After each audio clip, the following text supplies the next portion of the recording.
Beta.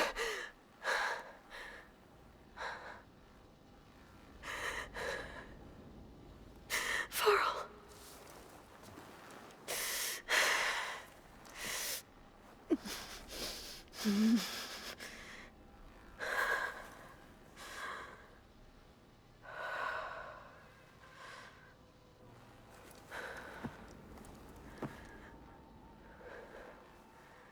Where am I? Ah, you're awake. You took quite a hit when Gerard attacked you. I imagine you must still be in a great deal of pain. I can assure you that we are safe.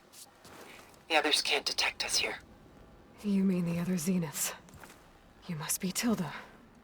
I wasn't sure if Beta would have told you about me. Where is she? Alive. And while she isn't where she wants to be, not in urgent danger. We must discuss how to get her back, of course, after you've shaken off the cobwebs. When you're ready, take the stairs down the hall and come see me. In the meantime, I'll make breakfast. Breakfast. Okay.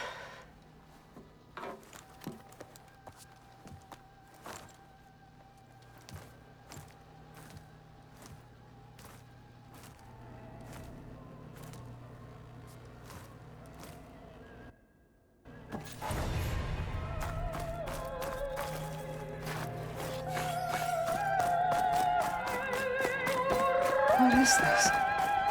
Just a few favorites from my collection. Rescued and stored here just before I went off-world. Take a look, if you like. I'm curious to hear your impressions. My friend is dead. Beta and Gaia are gone, and you want me to look at old paintings? Don't be so quick to dismiss the comfort we can find in art, or the insight we might gain.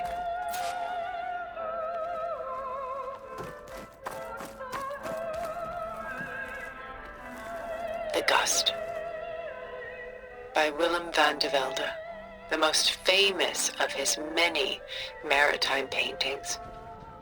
A ship crossing into the unknown. I guess you're familiar with that. Indeed, which is why I appreciate this composition in particular. Though waves and wind threaten to destroy the ship, it perseveres, clinging to the light even as darkness closes in all around it. My favorite pairing on the left is Woman Reading a Letter by Vermeer, a true master. And on the right is a forgery, Woman Reading Music, which fooled experts into believing it was a priceless original. Early in my career, I became fascinated with such deceptions. Eventually, I developed scanning software that could detect fakes with unparalleled accuracy. Is that how you made enough money to buy your way onto the Odyssey? Oh no. I made my real fortune later.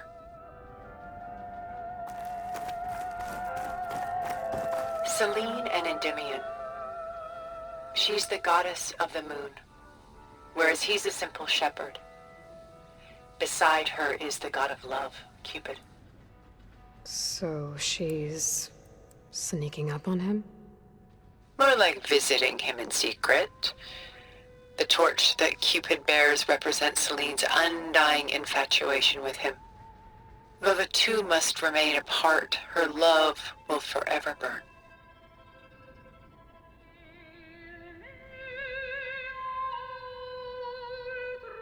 And why can't Selene and Endymion be together? Selene took a vow of chastity, promising to never take a lover. So when she fell in love with Endymion, she could only visit him at night while he slept. But then wouldn't she be breaking that vow? Think of it as a forbidden love. Though circumstance keeps them apart, still they find a way to come together, however briefly. Aren't Selene and Endymion cold? Perhaps we should move on to another piece. Why do you keep the forgery? I've always enjoyed studying the two side by side. Both painters capture light, color, and perspective. But what makes one a masterpiece and the other simply an imitation? The forgery looks sharper. Good eye. The details are crisp. The contrast bold. It tells us more, and yet we feel less. What's in the letter? Who can say? What does the painting tell you? She's concerned. Whatever's written in the letter troubles her. A burden she can't put down. Fascinating. Why go through so much effort to make a fake masterpiece?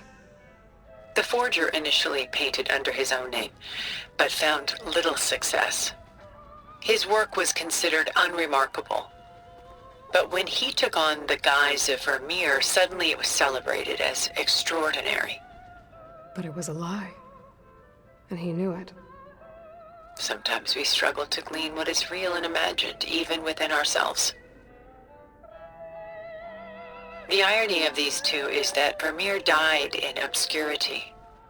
He had no idea his work would become some of the most precious, most copied, most preserved pieces in all history.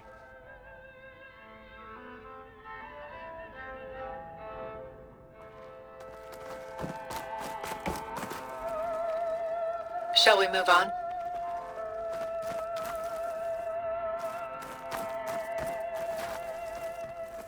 This is Rembrandt painting Jeremiah, a man in mourning. Mourning what?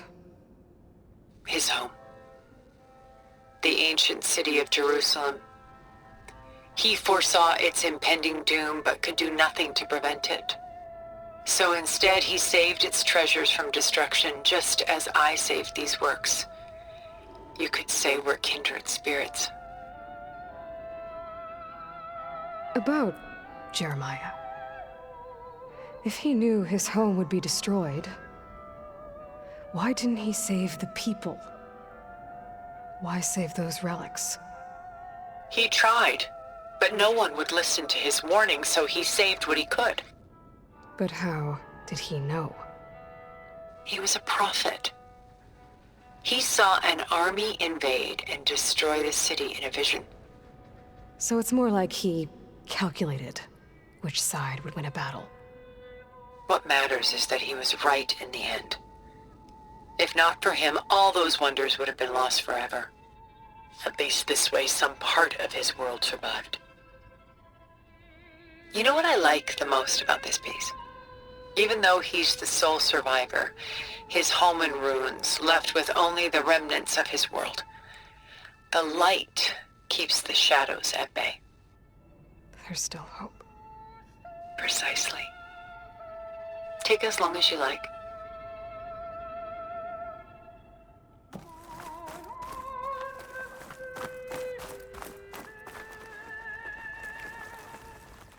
A portrait of the painter, Rembrandt's son Titus, depicted in the habit of a monk. I don't get it. Why would someone like you, with infinite resources, care about this painting of a boy in a hood? It's not the image itself, but the feeling it conveys. The face is bright and defined, but his eyes are downcast, heavy with misfortune. And the background seems to swallow all light. The painting is infused with a sense of loss. I guess I understand how the painter feels. Works of art such as these can often cause us to look inwards at our own lives. I'm sorry about your friend. Had I been able to intervene, I would have. But the risk of losing you as well was too great. Everything went by in a blur. I couldn't get to him. You know, long before holograms and focus recordings, people relied on art to memorialize their loved ones. Because of works like this painting, their lives are immortalized.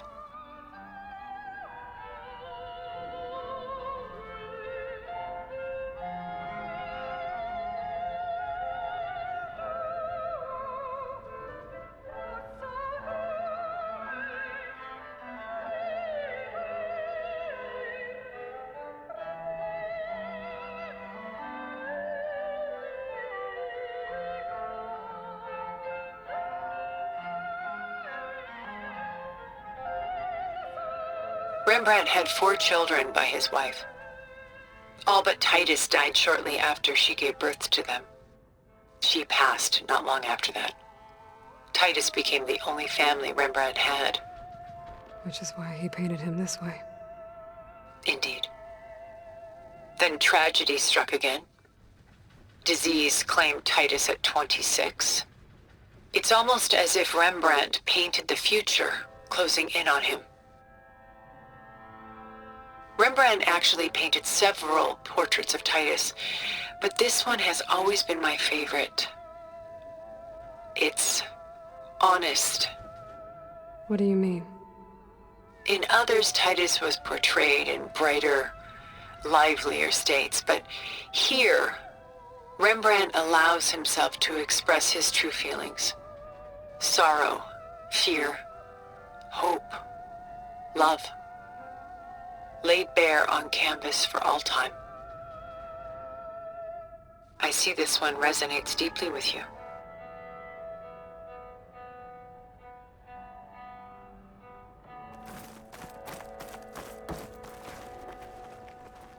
Rembrandt's The Night Watch, by far the most famous painting my homeland ever produced. It was commissioned to honor a militia made up of influential citizens. I guess you must have been an influential citizen. In my day. But not as influential as you've been in this new world. The militia. They look disorganized. Where others painted such scenes in a stiff and stationary manner, Rembrandt chose to show them in action, preparing to march. He wanted them to feel alive. You can almost hear the commotion. Who's the girl in the painting? She's a strange one, isn't she? Bathed in light, though no one is paying attention to her. Many believe she's a symbol of the militia. A physical manifestation of their spirit, if you will. But she's not real? What's real in a painting? She's meant to represent the militia's virtue and victory. But I like to think they underestimate her. She looks as if she's seen something. What does she know? What secrets does she keep? There's so much detail to take in, isn't there?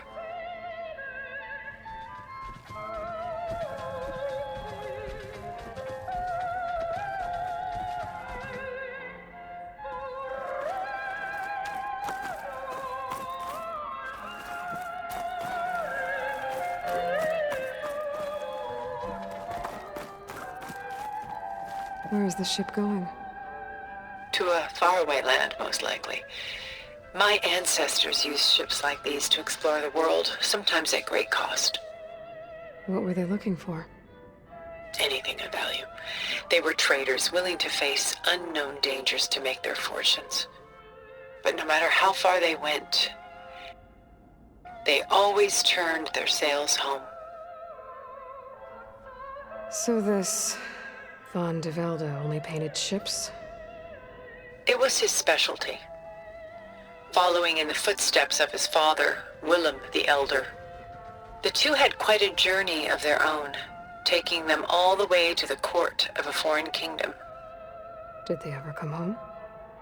No, but eventually their lives worked it. Take your time.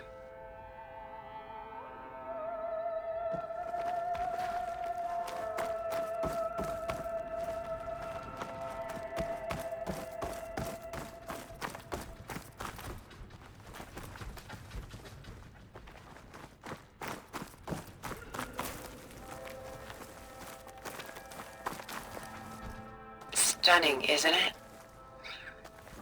Paintings were the only masterpieces of my people's golden age. This is Van Vianen's Lidded Ewer, molded from a single sheet of silver. What was it for? How like Elizabeth you are. Function over form. Its practical purpose was less important than its meaning. Van Vianen created it in honor of his late brother, who himself was a famous silversmith. A memorial? Yes. Such beauty from sorrow. If this ewer was a memorial, how did you end up with it?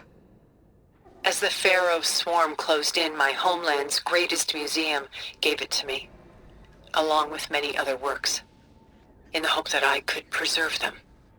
A masterpiece like this was too important to lose to history. I even considered bringing it with me off-world to ensure its safety. Why didn't you? I took a calculated risk. This vault seemed more secure than the unknowns of space. Besides, I thought someday I might return. A long life, after all, has its advantages. Now, lo and behold, here I am. Exquisite, isn't it?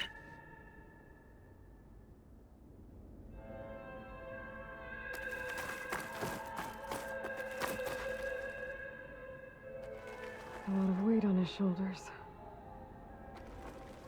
I know the feeling. I should move on.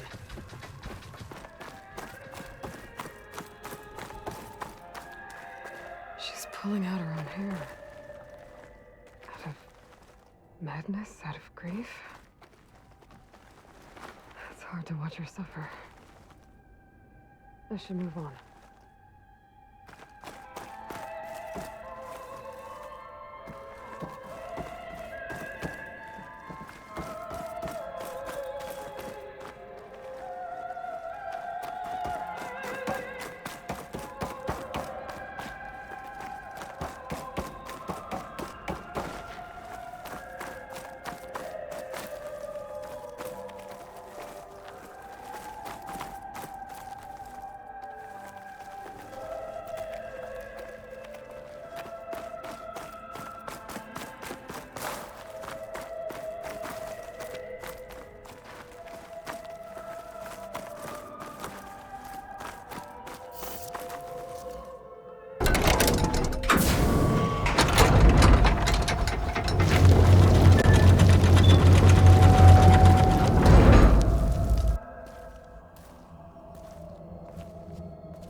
There you are.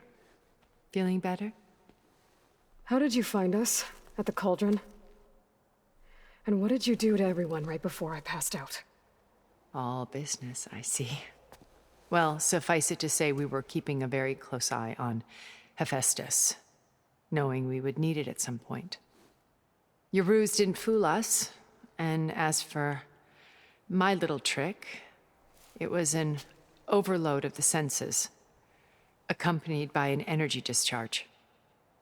Gerard and Eric were only momentarily disoriented due to their shields, but it rendered you unconscious while I got you out. Perhaps some breakfast might steady you a bit?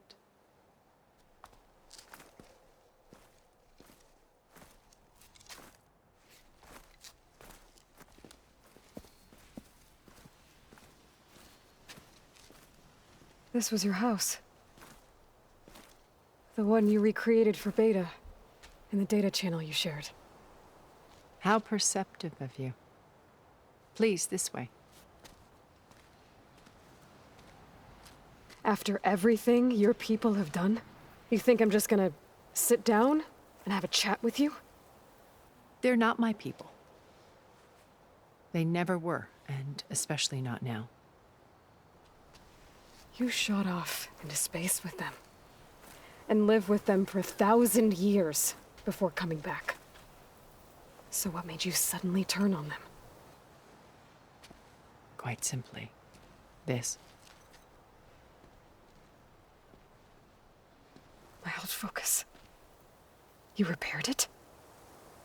But that means you've seen. Incredible things. What you've accomplished in 2 decades of life.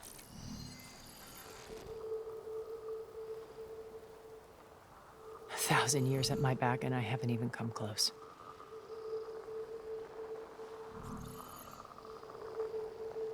I'm sorry if I invaded your privacy, but I had to.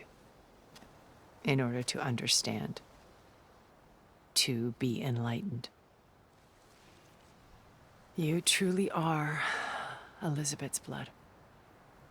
With her drive, her sense of mission, her integrity. Watching all this shamed me for the company that I've kept. Having seen it, all I want is to help you. Even if it means stopping your friends? Especially so. Please, sit down.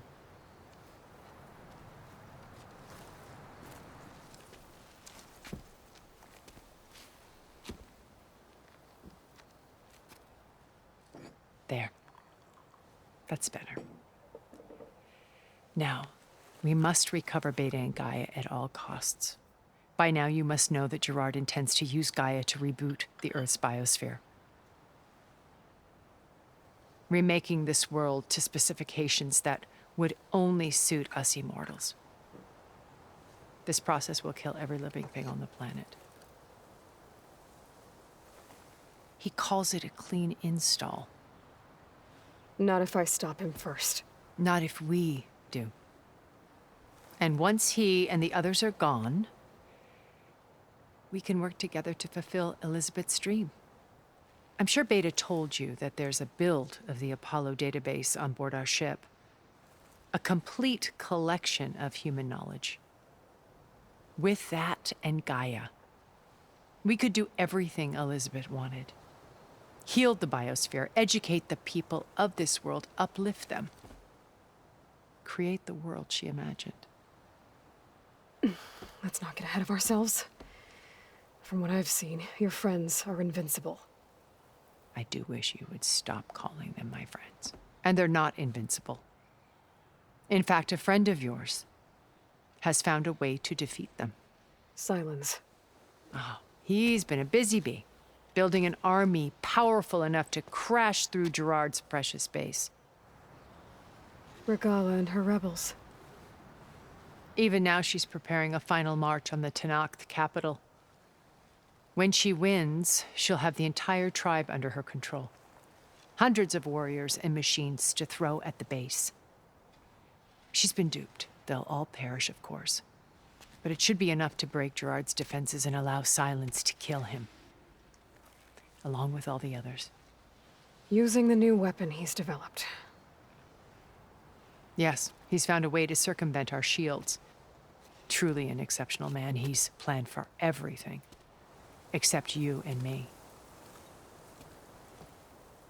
You see, while his army is battering down Gerard's doors, you and I will sneak in through a back way. One that only I know about. While Silence and my friends are busy battling each other, we'll take back Beta and Gaia. I told you I want to help you. I mean it.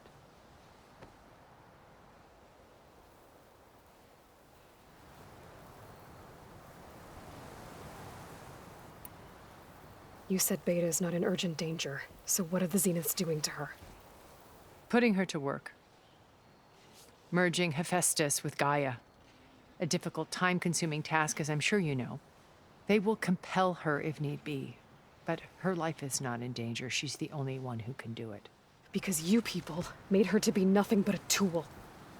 Gerard's idea, not mine. They always viewed me with suspicion when I attempted any form of kindness towards her. That's why I created the Data Channel. A virtual place where we could speak in peace.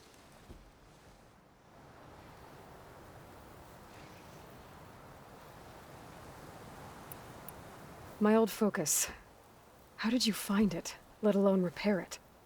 When we encountered you at the Hades Proving Lab, Gerard saw you as a redundancy. I knew better. You were a revelation.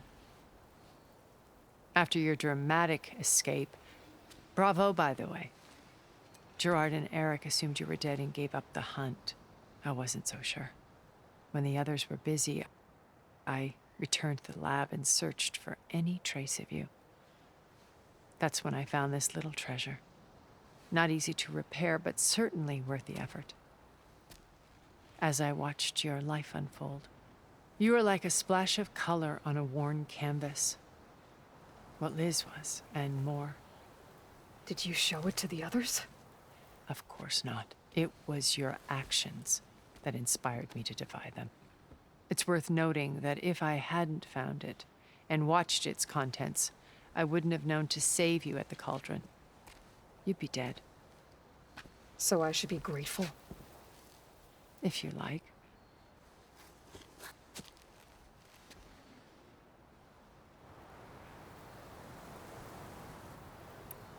So this channel you shared with Beta, none of the other Zeniths ever found out about it. Gerard believes he's the most cunning of all of us. Even after 1,000 years, he still can't imagine that I would outwit him. The channel allowed me to interact with Beta away from their mistrustful eyes. It offered us a chance to be ourselves. Until you cut off all contact. Yes, though it pained me. I was worried that our meetings would do her more harm than good. Well, she felt like you tossed her aside. I was afraid the others would find out and punish her. She may not have had the comforts of friendship anymore, but at least I ensured she was safe. I know it seems harsh, but you must believe that her well-being has always been paramount to me.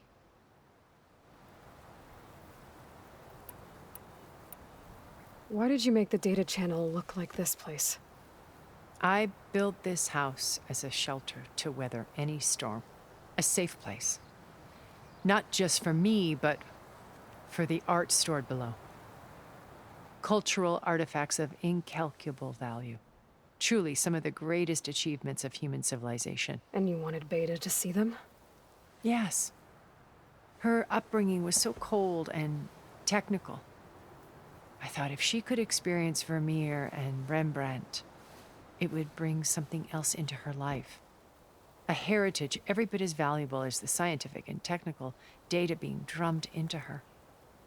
I'm sorry I had to cut off contact, but I'll never regret sharing this house with her. She needed its shelter even more than I did.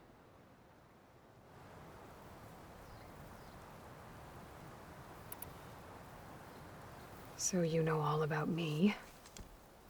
What about you? What would you like to know? Well, start with your life on Earth.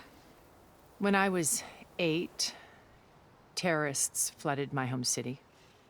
Thousands drowned, my parents included. I was one of the few who survived. My guardian sent me to boarding school.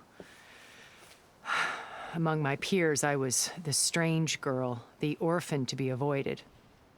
All because of circumstances beyond my control. Oh. So we're a lot alike, huh? Aren't we?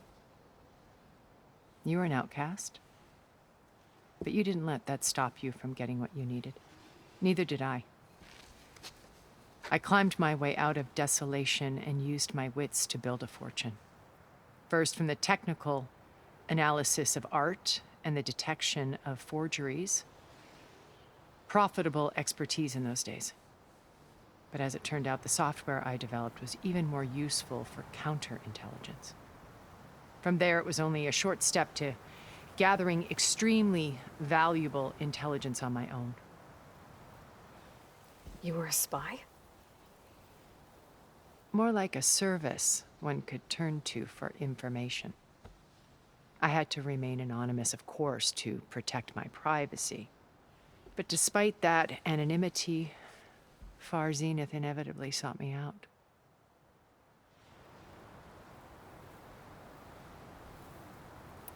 What happened when Far Zenith approached you? They painted an irresistible vision of humanity's future. One where we need not fear illness or death, where we explored the furthest reaches of the stars and thrived. It was only later that I realized that they only intended to bequeath this future to the rich and powerful. By the time I finally figured it out, the walls were closing in, Pharaoh's machines were devouring the earth. So I accepted Far Zenith's invitation to a berth on the Odyssey. I wanted Liz to come, but she had nobler plans, as you well know.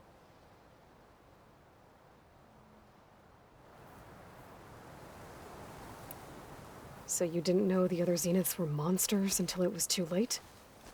I knew some of them were, certainly. It wasn't until we were off-planet that I understood the true scope of their greed. I was grateful to simply be alive, but the others became obsessed with a kind of effortless immortality. They built a colony where machines serviced their every need, where any memory or fantasy could be endlessly savored in virtual reality. It wasn't life. It was stultifying, a pampered dream state. As the decades passed, I withdrew more and more, alone yet again, but this time with eons to consider my mistakes. Now, finally, having met you, I feel like I have a second chance. To do what? Help you, of course. To fulfill Liz's dream, which isn't so different from Far Zenith's original vision. A better future for humanity.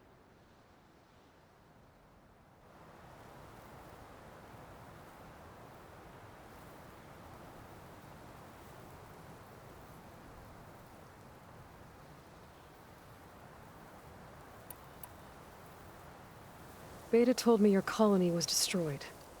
That you came back to Earth because you had nowhere else to go. It's true. After we reached our destination, a planet in the Sirius star system, we spent decades building a new home. The physical constraints of Earth, the boundaries of mortality, gone. To think of what we could have done with it. It might have been a utopia. Instead, we stagnated, absorbed in effortless comforts and virtual realities. It took a cataclysm to finally yank us out of our stupor. What happened? A massive geological event. We knew of instabilities in the planet core, but we underestimated them. By the time the collapse was upon us, it was too late to stop it. Only a few of us made it to the ship in time.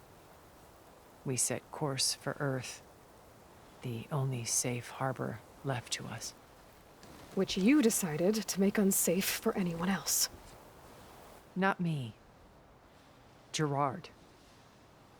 He believes it's better to wipe the canvas clean than work around the smudges. No more primitive tribes, no more combat machines, only a blank slate to do with as he pleases. But we will stop him. All we have to do is get into that base.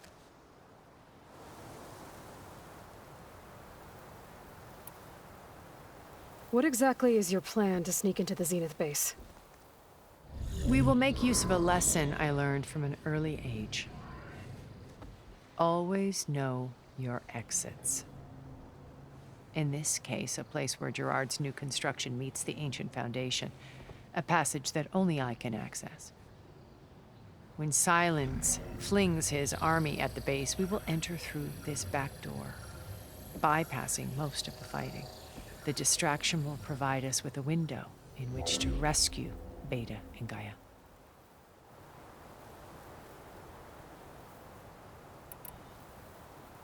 Once we're inside the base, where will we find Beta and Gaia? Here in the command center. By then, Gaia will have been reunited with all of its subordinate functions, including Hephaestus. What about the alpha build of Apollo on your ship? A simple matter of recovery once the others have been dealt with. With that in hand, we'll have everything we need to make this world as it should be.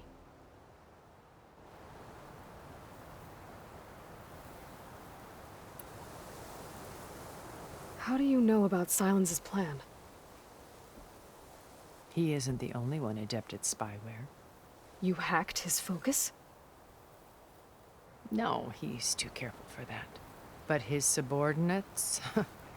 Not so much. He gave additional focuses to the tribals he branded the Sons of Prometheus. The ones working with Regala. By tapping their focuses, I learned about most of his dealings.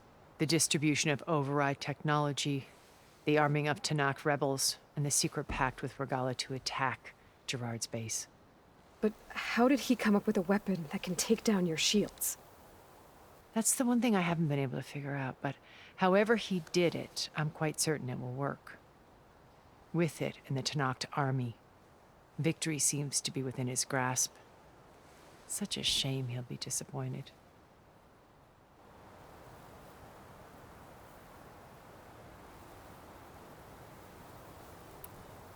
Regala's only interested in killing Hekarro and waging war on the Karja.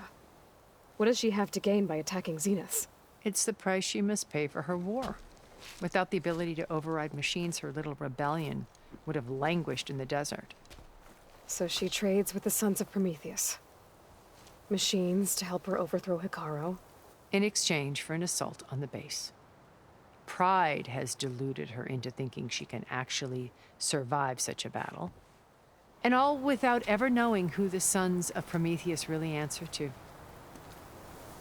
Yet for all of Silence's brilliance, still he underestimates you. That blind spot is what will allow us to take Beta and Gaia right out from under him. While hundreds of Tenakth are cut down outside.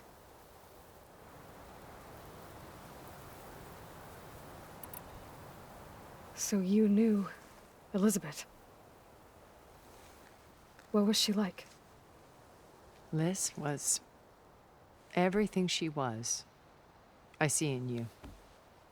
And more. Your ingenuity, your determination, your moral compass. You've managed to distill her greatest qualities and make them your own. I'm not asking about me. Tell me about Elizabeth. What was she really like? The honest answer is that I don't actually know. For all the time that I spent with her, she always kept a part of herself locked away. It was like that from the moment we met.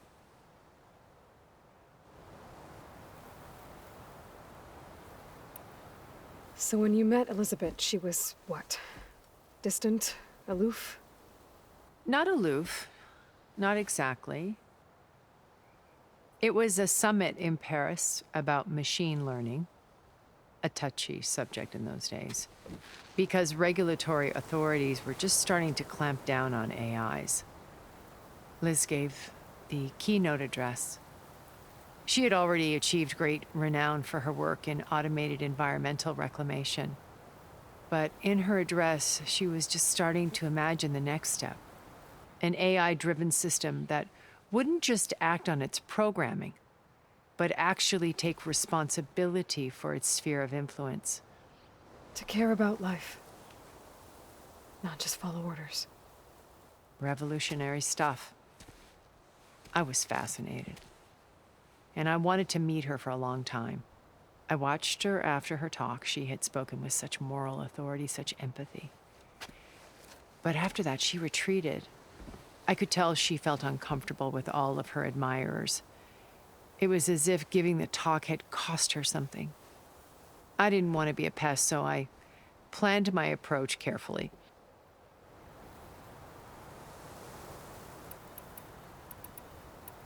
So how did you finally approach Elizabeth after her talk? I picked the right moment. The morning of the next day, right as she came back to the conference, she had just had her coffee. She was fresh, rested. It was like she had braced herself for the onslaught of colleagues. I asked if I could walk with her, then put forth a question about her talk that I thought was intelligent. Her answer made me realize it wasn't, but she was very welcoming. Almost as if we were previously acquainted. It was only halfway through the conversation that I realized she knew exactly who I was. It was quite a shock to me. My business was trafficking in secrets, and I took great pains to protect my anonymity. So that was Liz, perpetually one step ahead. I came to view our meeting as a metaphor for our friendship. She always seemed to know me far better than I knew her. I guess I know the feeling.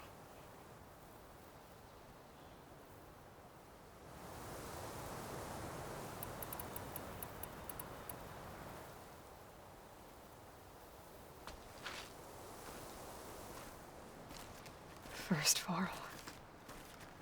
Now Hikaru and the Tenakth. Your plan would wipe out an entire tribe. There has to be another way. We are in an admittedly desperate situation, but I assure you there isn't. Remember Zero Dawn. Elizabeth's sacrifice. Sometimes many have to die for a new world to grow. If it looks impossible, look deeper. Wait. The data channel. It still exists, doesn't it? I need you to open it. Let me talk to Beta. Impossible. We might be detected. It's worth the risk. There is another way, one where the Tenakth survive. But we won't. If the others... If you want to help, open it.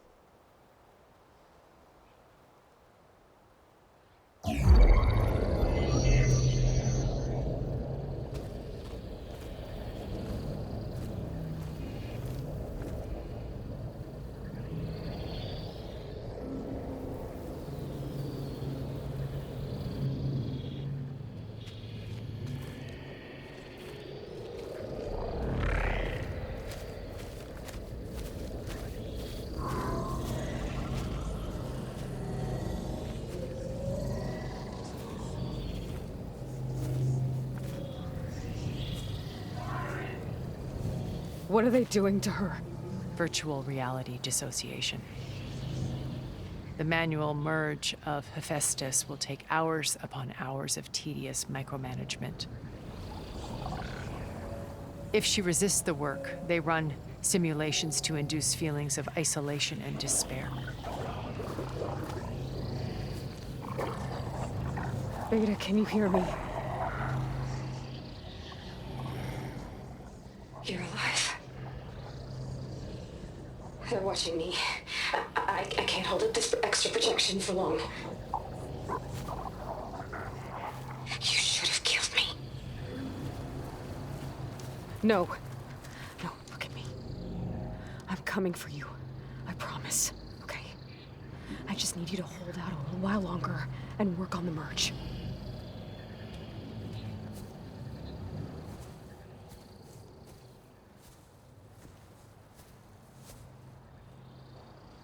Then I think it can be done.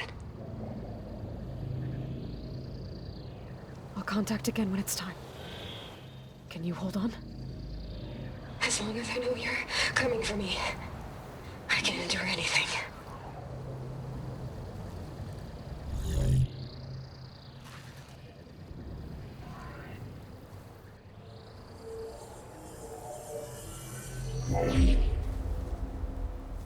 All right.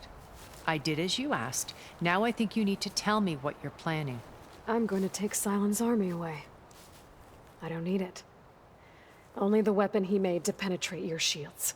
And how do you propose to get it? Ask him nicely? Without Regala and her rebels, he won't have a choice. We'll be his only option. Only option for what? What did you tell her? That is between me and my sister. Will be Sylens' only option for crashing that base. I'll tell you the rest later. But first, there are a couple of things I have to do. Oh. And what are those? Lay my friend to rest. And then I'm going to use the override that Beta gave me at Gemini to put an end to Regala's rebellion. From the air. Wait. Since you insist on doing things your way, I know of something that will truly help you make a grand entrance with the Tenakth. The ancient Horus Titans still possess electromagnetic energy cells as part of their arsenal. Drop one of those on Regala's army and they'll receive quite a surprise.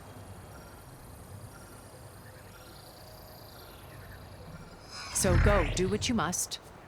I'll come to your base if you manage to bring Sylens to the table. Not if. When.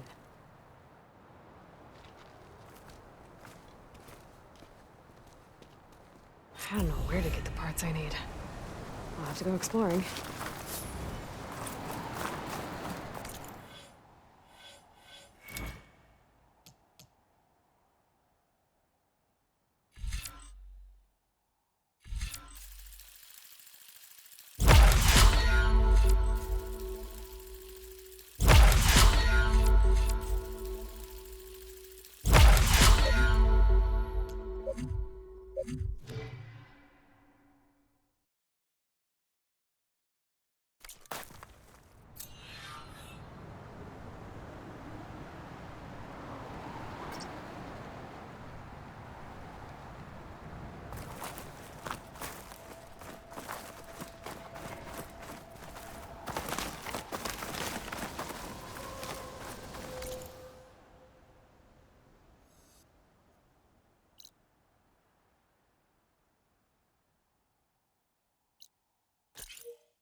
Erend, are you there?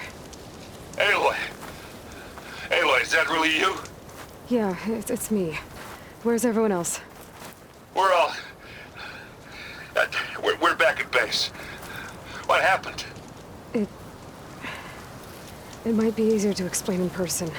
I'll try to join you there when I can. Okay. We'll wait here for you. It's good to hear your voice, Aloy.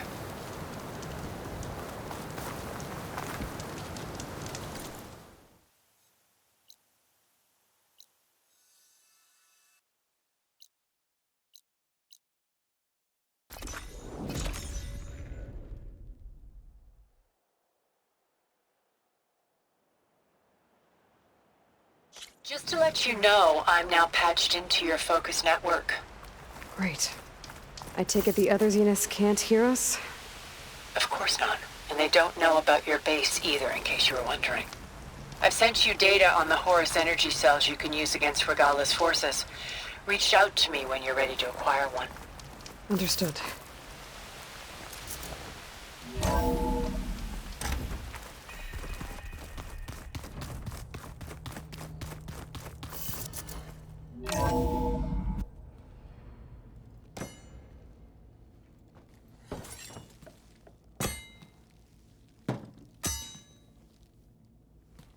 When you're wounded, you have to strike back.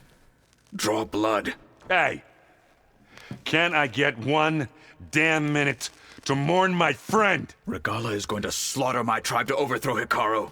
The Zeniths have Beta and Gaia. We can't sit around wallowing in our losses. Kotallo's right.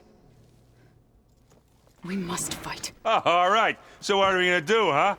Take on all of Regalla's rebels? Not to mention the Zeniths. What can we even do? Throw ourselves at their base? Something like that.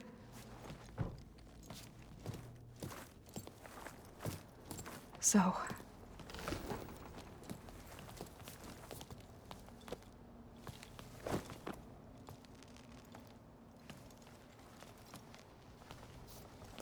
After we lost contact with you, we regrouped and went to Gemini.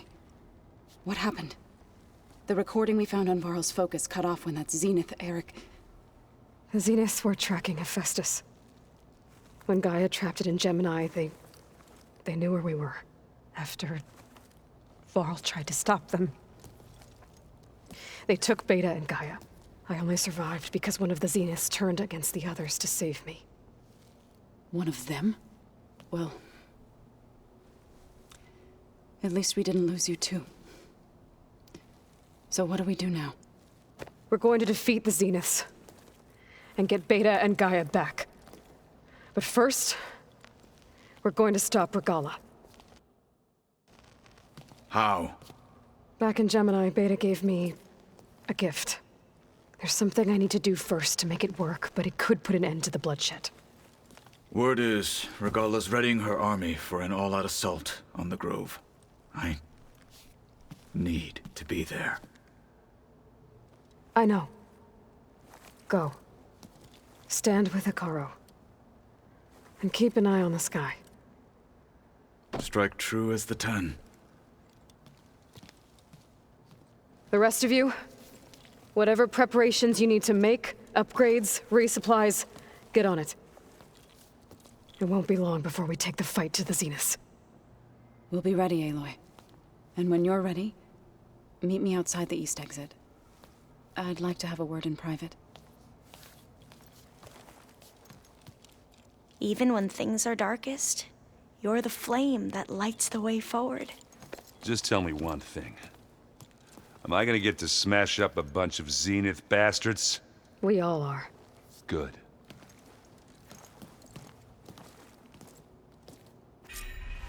Before I do anything else, I should check on Zoe. It sounded important.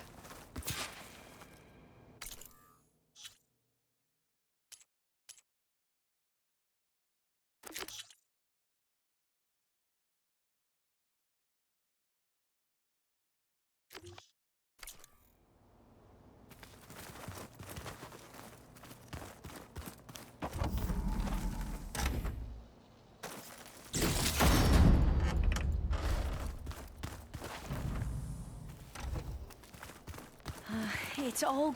You look busy. My studies are a good distraction. Especially after Cauldron Gemini. Varl, Beta, Gaia... gone. And that's just the beginning. The Zeniths want to rob us of our future, too. We won't let that happen. Oh, and if you have a moment, there's something I could use your help with.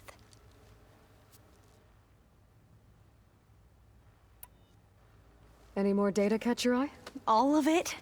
I have so much to study up on. Years, actually. I'm particularly interested in the Odyssey. We knew the ancestors had made it to the moon. In fact, we theorized some of them had settled on it. But Sirius is way farther than that. And we thought journeying across the ocean would be the feat of a lifetime.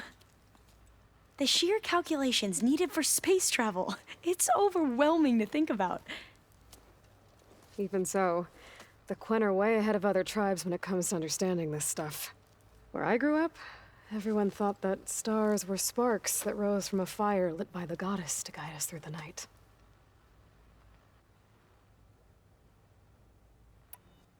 So, all of the tribes here are new to you? Yes, I've been studying up on them. The most fascinating one thus far has been the Tenakth, an entire culture based on the holograms of an ancient museum. There's much they've misinterpreted, not unlike the Quen.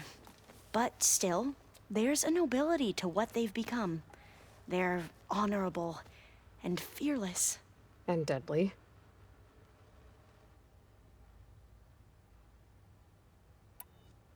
How are you holding up? Varl's loss is heavy on everyone's mind. I didn't know him well, but I can see how much he meant to the others. Zoe and Erend seem to have taken to it the hardest, but I don't quite know what to say to them. They need time to sort through it. And what about you? Will time heal your wounds? I don't know. I try not to think about it.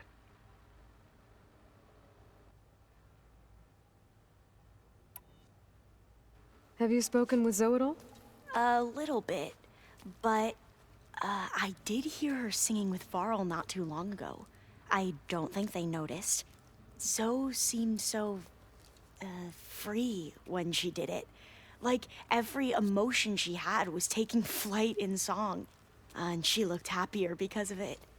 I felt so dull and nervous in comparison. You should ask Zoe to teach you sometime. About Utaru music. Maybe.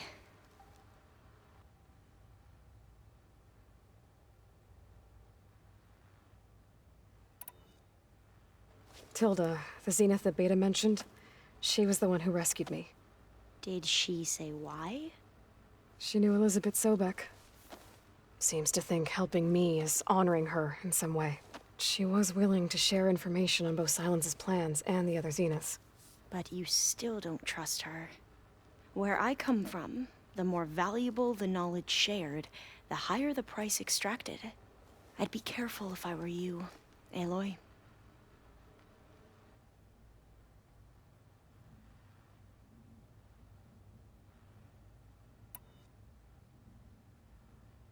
Seems like everyone's ready to take the fight to the enemy. Kotallo more than most. If I were this Regalla, I would